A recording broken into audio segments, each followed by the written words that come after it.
ഏറ്റവും പുതിയ രീതിയിലുള്ള നിക്ഷേപ പദ്ധതികൾ അല്ലെങ്കിൽ നിക്ഷേപ മാർഗങ്ങൾ തിരഞ്ഞെടുക്കുന്ന ഏതൊരാളും ആദ്യം തിരഞ്ഞെടുക്കുന്ന നിക്ഷേപ പദ്ധതി മ്യൂച്വൽ ഫണ്ടുകളായിരിക്കും. അപ്പോൾ ഈ മ്യൂച്വൽ ഫണ്ടുകളിൽ നിക്ഷേപിച്ചിട്ടുള്ള ഒരാളാണെങ്കിൽ തീർച്ചയായിട്ടും നിങ്ങൾക്കറിയാം കഴിഞ്ഞ ഒരു വർഷത്തിനുള്ളിൽ ആണ് നിങ്ങൾ മ്യൂച്വൽ ഫണ്ടിൽ ഇൻവെസ്റ്റ് ചെയ്തിട്ടുള്ളതെങ്കിൽ തീർച്ചയായിട്ടും അത്തരത്തിലുള്ള മ്യൂച്വൽ ഫണ്ടുകളെല്ലാം തന്നെ നമുക്കിപ്പോൾ ഒരു നഷ്ടത്തിലായിരിക്കും പോയിക്കൊണ്ടിരിക്കുന്നത്. അപ്പോൾ സാധാരണയായിട്ട് നമ്മൾ ഏതെങ്കിലും ഒരു മ്യൂച്വൽ ഫണ്ടിൻ്റെ ഡീറ്റെയിൽ നമ്മൾ പരിശോധിച്ച് നോക്കുമ്പോൾ അല്ലെങ്കിൽ നമുക്ക് ഇതുപോലെ ആയിരിക്കും ഇതിൻ്റെ ഒരു ഗ്രാഫ് വരുന്നത്. അതായത് നമുക്ക് നെഗറ്റീവ് റിട്ടേൺ ആയിരിക്കും കാണിക്കുന്നത്. അതായത് നമ്മൾ നിക്ഷേപിച്ച പണത്തിൻ്റെ ആ മൂല്യം പോലും ഇപ്പോൾ ആ മ്യൂച്വൽ ഫണ്ടിന് ഉണ്ടാവില്ല. നിങ്ങൾ 1,00,000 രൂപ നിക്ഷേപിച്ചിട്ടുണ്ടെങ്കിൽ ഒരു 10% ഇടിഞ്ഞിട്ടുണ്ടെങ്കിൽ 90,000 രൂപ മാത്രമായിരിക്കും ഇപ്പോൾ നിങ്ങളുടെ മ്യൂച്വൽ ഫണ്ടിൽ ഉള്ളത്. അപ്പോൾ ഇത്തരത്തിലുള്ള ഒരു രീതി നിങ്ങൾ അനുഭവിക്കുകയാണെങ്കിൽ, അതായത് നിങ്ങളുടെ പൈസ നഷ്ടപ്പെട്ടു എന്നുള്ള ഒരു ധാരണയിൽ നിങ്ങൾ ഇപ്പോൾ മ്യൂച്വൽ ഫണ്ടിൽ നിന്നും ഇനി ഉള്ള പൈസ, അതായത് നിങ്ങൾ ഒരു 1,00,000 രൂപ നിക്ഷേപിച്ചു, ഒരു 90,000 രൂപ മാത്രമാണ് ഇപ്പോൾ ഉള്ളത്. ആ ഒരു പൈസ ഇനിയും നഷ്ടപ്പെടും എന്ന് വിചാരിച്ചിട്ട് നിങ്ങൾ പിൻവലിക്കുകയാണെങ്കിൽ തീർച്ചയായിട്ടും നിങ്ങൾക്കതൊരു നഷ്ടം തന്നെയായിരിക്കും.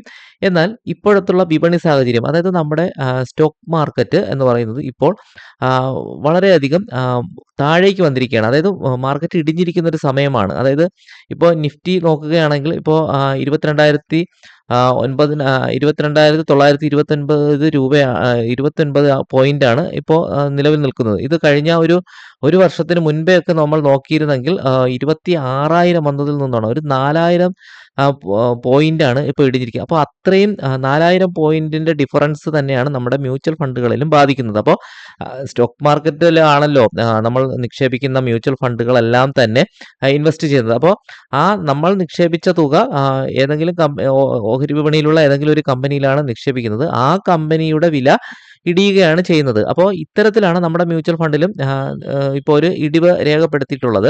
അപ്പോൾ നിങ്ങൾ ഏതെങ്കിലും ഏറ്റവും ടോപ്പായിട്ടുള്ള കുറേ അധികം മ്യൂച്വൽ ഫണ്ടുകൾ ഇപ്പോൾ നമുക്ക് അവൈലബിൾ ആണ്. നമ്മളെല്ലാം തന്നെ അറിയാവുന്നതാണ്.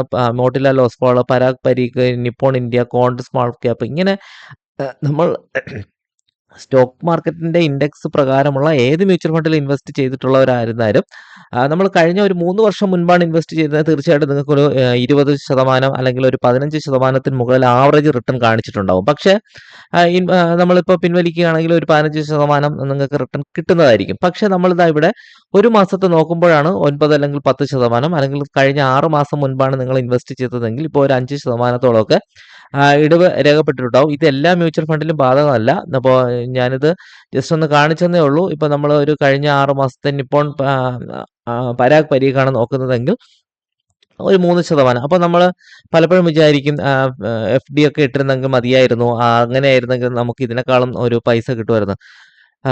ഇങ്ങനെയുള്ളവർ തീർച്ചയായിട്ടും വിചാരിക്കേണ്ട ഒരു കാര്യം, അല്ലെങ്കിൽ പുതുതായിട്ട് മ്യൂച്വൽ ഫണ്ടിൽ ഇൻവെസ്റ്റ് ചെയ്യാൻ ആഗ്രഹിക്കുന്നവർ അറിഞ്ഞിരിക്കേണ്ട ഒരു പ്രധാനപ്പെട്ട കാര്യം എന്ന് പറയുന്നത്, നമുക്ക് ഇപ്പോൾ മ്യൂച്വൽ ഫണ്ട് സ്റ്റാർട്ട് ചെയ്യാൻ ഏറ്റവും നല്ല സമയമെന്നാണ്. അപ്പോൾ നമുക്കറിയില്ല എപ്പോഴാണ് ഒരു മ്യൂച്വൽ ഫണ്ട് അല്ലെങ്കിൽ സ്റ്റോക്ക് മാർക്കറ്റ് മുകളിലേക്ക് പോകുന്നതെന്നും താഴേക്ക് വരുന്നതെന്നും. അപ്പോൾ നമ്മൾ ഈ ഗ്രാഫ് നോക്കുമ്പോൾ തന്നെ അറിയാം, മുകളിലേക്ക് പോകുന്നു, വീണ്ടും താഴേക്ക് വരുന്നു.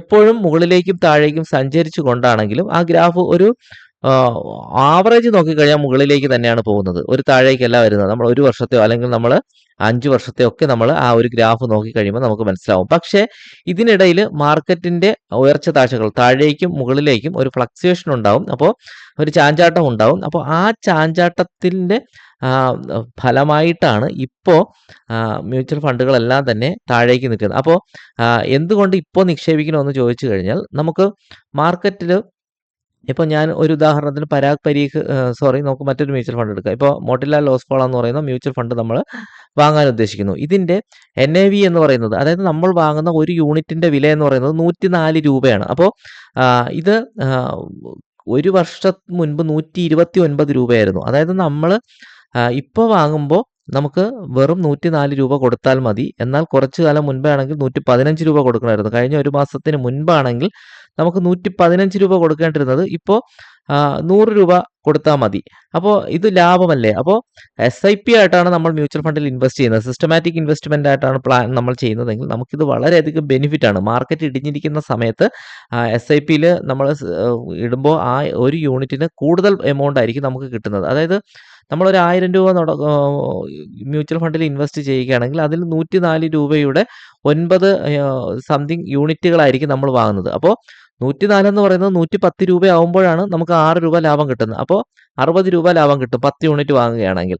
അപ്പോൾ ഇവിടെ മനസ്സിലാക്കേണ്ട ഒരു കാര്യം എന്ന് പറയുന്നത്, നമ്മൾ ഇപ്പോൾ നമ്മൾ ആ മ്യൂച്വൽ ഫണ്ടിൽ നിന്നും നമ്മൾ ആ പൈസ പിൻവലിക്കുകയാണെങ്കിലാണ് നമുക്കിപ്പോൾ നഷ്ടം വരുന്നത്. അല്ല എങ്കിൽ നമുക്ക് ഒരിക്കലും നഷ്ടം വരാനുള്ള സാധ്യതയില്ല. കാരണം മാർക്കറ്റ് കുറച്ച് താഴെ പോയി അല്ലെങ്കിൽ മാർക്കറ്റ് ഇടിഞ്ഞു എന്നുണ്ടെങ്കിലും ഏത് സമയത്തും മാർക്കറ്റ് തിരിച്ച് കയറാനുള്ള സാധ്യതയുണ്ട്. അപ്പോൾ ചിലപ്പോൾ ഒരു 6 മാസമോ 1 വർഷമോ നമ്മൾ വെയിറ്റ് ചെയ്യേണ്ടതായിട്ട് വരും. അത്തരത്തിലുള്ള ഒരാളാണെങ്കിൽ തീർച്ചയായിട്ടും നിങ്ങൾക്ക് ഇനിയും ചിലപ്പോൾ മാർക്കറ്റ് കുറച്ചുകൂടെ താഴേക്ക് പോകാനുള്ള സാധ്യതയും പറയുന്നുണ്ട്. അപ്പോൾ അങ്ങനെയാണെങ്കിൽ പോലും നമുക്ക് അതിനുശേഷം മുകളിലേക്ക് പോകുമ്പോൾ എപ്പോഴാണ് നമുക്കത് മുകളിലേക്ക് പോകുന്നതെന്ന് പറയാൻ കഴിയില്ല. അപ്പോൾ നമുക്ക് ഈ സമയത്ത് നമ്മൾ മിണ്ടാതിരിക്കുക, അല്ലെങ്കിൽ പൈസ നിക്ഷേപിച്ച തുക പിൻവലിക്കാതിരിക്കുക എന്നുള്ളത് മാത്രമാണ് നമ്മൾ ചെയ്യേണ്ട ഒരു കാര്യം. അപ്പോൾ നമുക്ക് ഈ സമയത്ത് പുതുതായിട്ട് മ്യൂച്വൽ ഫണ്ട് തുടങ്ങണം എന്നുള്ളവർക്കും സ്റ്റാർട്ട് ചെയ്യാവുന്നതാണ്. കാരണം വളരെ കുറഞ്ഞ യൂണിറ്റുകൾ NAV നെറ്റ് നമുക്ക് കിട്ടും. അപ്പോൾ മാർക്കറ്റ് ഉയരുന്ന സമയത്ത് അത് പെട്ടെന്ന് തന്നെ വളരെ വലിയൊരു നമുക്ക് എമൗണ്ട് നമുക്ക് പിൻവലിക്കാനൊക്കെ സാധിക്കും. അതായത് പ്രോഫിറ്റ് കിട്ടാനുള്ള സാധ്യതയുണ്ട്. അപ്പോൾ തീർച്ചയായിട്ടും ഈ ഒരു കാര്യം ഓർമ്മിക്കുക. നിങ്ങൾ ഇൻവെസ്റ്റ് ചെയ്തിട്ടുള്ള മ്യൂച്വൽ ഫണ്ട് നഷ്ടത്തിലാണെന്ന് വിചാരിച്ചിട്ട് നമ്മൾ 1 വർഷം മുൻപ് അല്ലെങ്കിൽ 1 വർഷം മുൻപൊക്കെ അതൊരു പ്രോഫിറ്റ് കാണിച്ചൊരു മ്യൂച്വൽ ഫണ്ടാണെങ്കിൽ തീർച്ചയായിട്ടും നിങ്ങൾ ആ മ്യൂച്വൽ ഫണ്ടിൽ നിന്നും ഇപ്പോൾ പിൻവലിക്കേണ്ട യാതൊരു കാര്യവുമില്ല.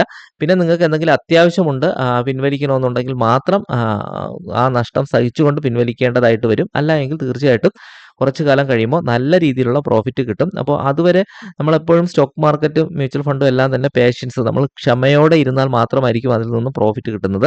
നമുക്ക് ബാങ്കിൽ FD ഇടുന്നതിനേക്കാളും വലിയൊരു പ്രോഫിറ്റ് തന്നെ തീർച്ചയായിട്ടും കിട്ടും. പക്ഷേ നമ്മൾ വെയിറ്റ് ചെയ്യേണ്ടതായിട്ട് വരും എന്നുള്ള കാര്യം കൂടെ ഓർമ്മിക്കുക. പുതുതായിട്ട് തുടങ്ങാൻ ആഗ്രഹിക്കുന്നവർക്കും ഈ സമയത്ത് മ്യൂച്വൽ ഫണ്ടിൽ SIP ആണെങ്കിലും ഇപ്പോൾ ലംസമായിട്ടാണെങ്കിലും ഇപ്പോൾ സ്റ്റാർട്ട് ചെയ്യാവുന്നതാണ്. അപ്പോൾ നമ്മുടെ ചാനൽ ആദ്യമായിട്ടാണ് കാണുന്നതെങ്കിൽ തീർച്ചയായിട്ടും സബ്സ്ക്രൈബ് ചെയ്യുക. അപ്പോൾ കൂടുതൽ വീഡിയോസുകൾ നിങ്ങൾക്ക് നോട്ടിഫിക്കേഷനായിട്ടൊക്കെ ലഭിക്കുന്നതാണ്. അപ്പോൾ നിങ്ങൾക്ക് ഇതുപോലുള്ള കാര്യങ്ങളൊക്കെ നിങ്ങൾക്ക് എന്തെങ്കിലും മ്യൂച്വൽ ഫണ്ട് സംബന്ധമായിട്ട് സംശയമുണ്ടെങ്കിൽ തീർച്ചയായിട്ടും ഈ വീഡിയോയുടെ താഴെ കമൻറ്റ് ചെയ്യാൻ കൂടെ ശ്രമിക്കുക.